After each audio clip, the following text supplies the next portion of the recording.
Every week the Prime Minister comes here and reads out this pre-scripted nonsense that bears no resemblance to the questions he's actually asked. The Leader of the Opposition asked him about Peter Mandelson and he answered about the war in Iran. The Leader of the Opposition asked him about Mandelson again and he answered with an attack on the Shadow Justice Secretary. He was asked about Mandelson again and talked about protests in London. What is he scared of? What is he hiding? For a man who has spent years presenting himself as a forensic investigator, he has certainly had a blind spot to the details for this convicted paedophile with a friend in high Labour places. So I shall ask him again, when he found out that Lord Mandelson had an ongoing relationship with the convicted paedophile Jeffrey Epstein, did he speak to him personally before appointing him ambassador to the United States? Good evening. Once again, we turn our attention to Westminster, where a now familiar question hangs over proceedings. Will the Prime Minister actually answer what he's asked? Week after week, this exchange grows more unpredictable and increasingly more difficult to follow even for those inside the chamber. Before we turn to the footage, a brief note. If you find this kind of political coverage useful, please take a moment to like this video and subscribe to the channel. The data shows that more than 98% of you watching haven't yet subscribed. It costs nothing, but it makes a meaningful difference to the work we do here. Now, let's turn to the footage. Mr. Speaker, we've set out the process. It is being put before the House. But I know why they don't want to. They don't want to talk about the war because they supported going into the war without thinking through the consequences. That is a huge error of judgment. I realise they don't want to talk about it ever again. I'm not surprised. Nor do they want to talk about the Shadow Justice Secretary saying that Muslims are not welcome to prayer in Trafalgar Square. She should remove him from their front bench, or I suspect he'll be up there next on that trail. Thank you, Mr. Speaker. I spent 20 years as a secondary school teacher in Wales. We worked hard. Labour has given them the biggest upgrade of rights in a generation. Rights that millions of us fought hard to win. But the honourable member for Clacton wants to chuck it all in the bin. Does the Prime Minister stand by these rights and agree that only a vote for Labour in May will enshrine these fundamental workers' rights? Mr. Speaker, I am very proud of our Employment Rights Act. It delivers strong rights and protections, including for all our brilliant school staff.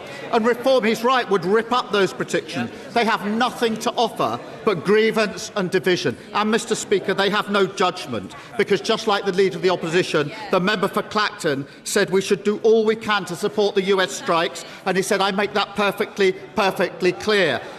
It was perfectly clear. He got it completely wrong, and perfectly clear that he's now desperately trying to U-turn. Absolutely no judgment, not fit to be Prime Minister. Nigel Farage. Thank you, Mr. Speaker.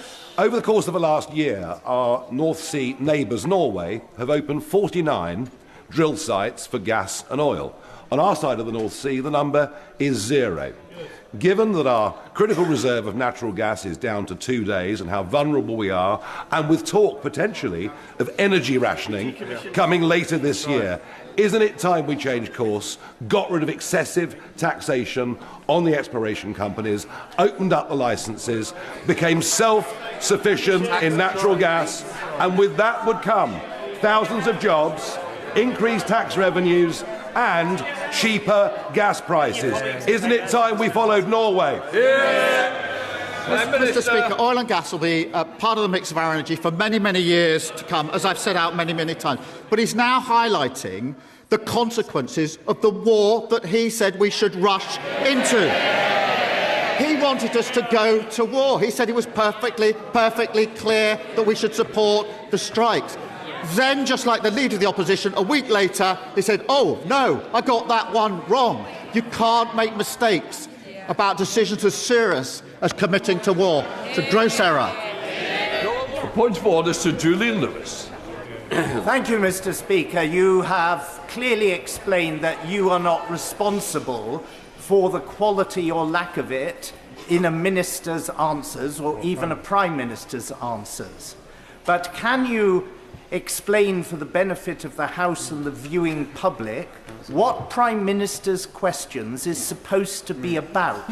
Namely, that the opposition and other honourable and right honourable members get to ask the Prime Minister a question about a subject of their choice. It is not a matter for him then to berate them for not asking a question about a completely different subject that he wishes had been asked. Can I just say, a long-standing member that came in with me in 1997 knows that that is not a point of order.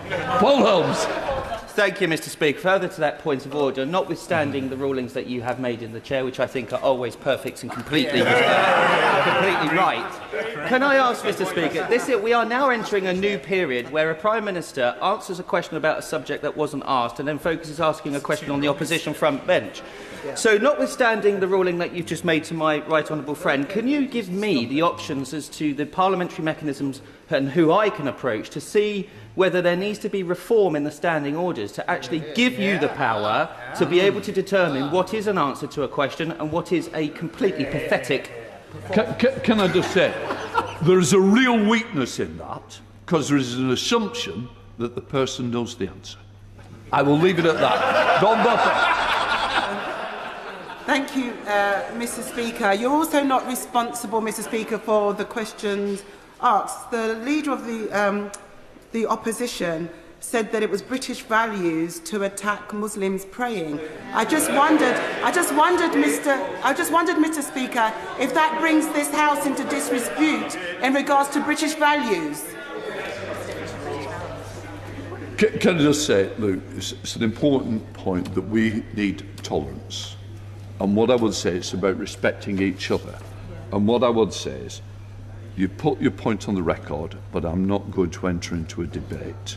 And I will leave it at that for the moment. Point of order, Sir John Hayes. Further to the point made by my honourable friend, notwithstanding your ruling, Mr. Speaker, Erskine May makes it clear, does it not? The ministers come to the House to answer questions. And whilst the standing orders may need refining, they already make clear that that is the purpose of the sessions we have daily, and indeed in the case of the Prime Minister weekly. Is it not, Mr. Speaker?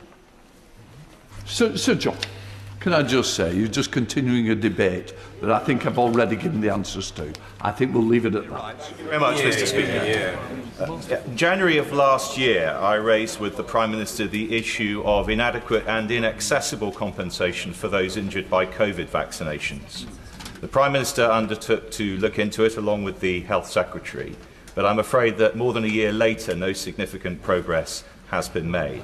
Now, I know that the Prime Minister and the Government recognise the risk this issue poses to public confidence in mass vaccination, all the more important given the Prime Minister's opening remarks in this session, and indeed the pain it's caused to those who've been injured or lost loved ones, only doing what their government asked them to do. So can I ask the Prime Minister please to re-engage with this issue and ensure that his government makes swift progress now in resolving it?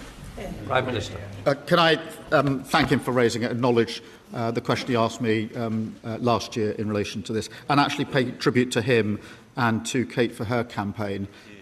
It's vital that we look closely at the rare and tragic cases where things went wrong. We mustn't fail to do so, because that will maintain confidence in our health service. Important in relation to COVID, of course, but important, as he rightly points out, today as well. We are committed to looking at reforms to the vaccine damage payment scheme and engaging with those affected to make sure it meets their needs.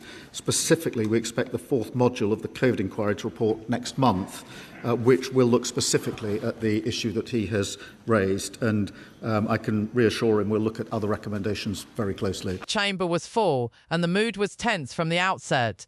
MPs arrived with their questions prepared, the Speaker, as ever, with his patience, and at the centre of it all sat Sir Keir Starmer, a Prime Minister who, by the end of the session, appeared willing to answer almost any question except the one actually put to him. Proceedings opened with a sharp intervention from Andrew Snowden, who raised a concern that will be familiar to regular observers of Prime Minister's questions, a pattern in which MPs ask about one subject, only to receive a response addressing something else entirely.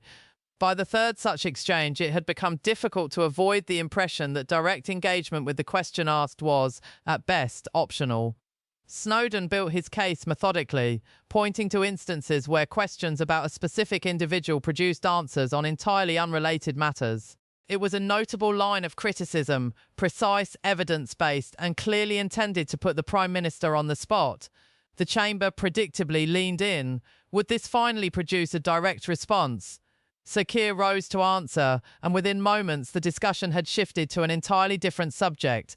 The pattern Snowden had just described was, in effect, repeated in real time. The opposition reacted with visible frustration. Government benches offered their support. The Speaker, for his part, maintained the composed expression of a man who has presided over a great many of these exchanges. The next intervention came from a former teacher turned MP, raising the government's record on workers' rights and employment protections, a subject on which the Prime Minister appeared notably more comfortable. He defended the legislation directly, citing protections extended to workers and school staff. For a moment it seemed the session had found its footing. But that clarity proved short-lived, as the conversation soon drifted toward an unrelated political dispute. The effect was almost mechanical. Regardless of the subject raised, discussion repeatedly found its way back to the same recurring arguments: taxation, immigration, employment, agriculture, energy, before settling, once again, on a different dispute altogether. Then came Nigel Farage, whose contributions to these sessions rarely pass without notice. He raised a detailed, statistically grounded case on energy policy, gas drilling licenses, and the broader question of economic competitiveness. It had the hallmarks of a serious policy exchange in the making. The Prime Minister rose to respond. He acknowledged the importance of the sector, then with practiced ease, redirected the discussion toward a separate political disagreement. The connection between the question asked and the answer given was, to put it generously, difficult to trace. The Speaker observed the exchange with what can only be described as considerable, well-tested patience. Perhaps the most striking moment of the session came when the debate turned inward. MPs no longer questioning government policy, but questioning whether questions were being answered at all. Julian Lewis, a long-serving parliamentarian, raised the point directly. Is it not the basic function of Prime Minister's questions for MPs to ask questions of their choosing and for the Prime Minister to answer them? It was a fair and pointed observation, and one that clearly resonated across the chamber. The Speaker's response, in effect, acknowledged the concern without resolving it. A procedural matter, he suggested, that fell outside the scope of the moment. The issue did not end there.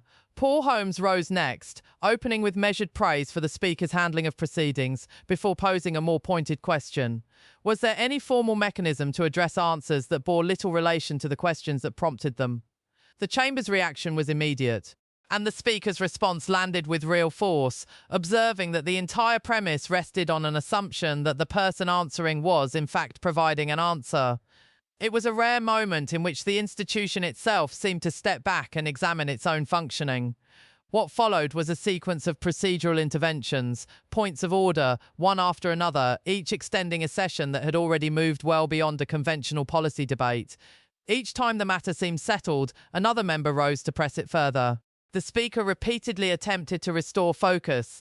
MPs repeatedly found fresh grounds to continue, and yet beneath the theatre, something genuinely significant was taking place.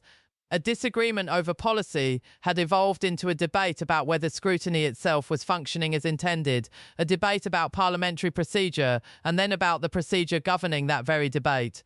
It is, in its own way, a uniquely British phenomenon, a legislature capable of turning the act of answering a question into a constitutional discussion in its own right. By the close of the session, exhaustion was evident across the chamber, among MPs, the Speaker, and the press gallery alike. Sir Keir Starmer remained at the centre of it, having navigated, by whatever means, another full session of Prime Minister's questions. Whether every question received a genuine answer is a matter historians may continue to debate. What is beyond dispute is that the institution itself remains anything but dull. Other democracies rely on set-piece speeches, rallies, or carefully managed press conferences. Britain, by contrast, has built its political theatre around a far more unpredictable format. Elected representatives posing direct questions, a prime minister responding to questions of his own choosing, and a speaker tasked with holding the entire exchange together. It may not always produce clarity, but it rarely fails to produce engagement. That, in many respects, is the enduring appeal of Prime Minister's questions. The questions are guaranteed, the answers considerably less so, and the scrutiny, however circuitous it may sometimes appear, remains very much alive.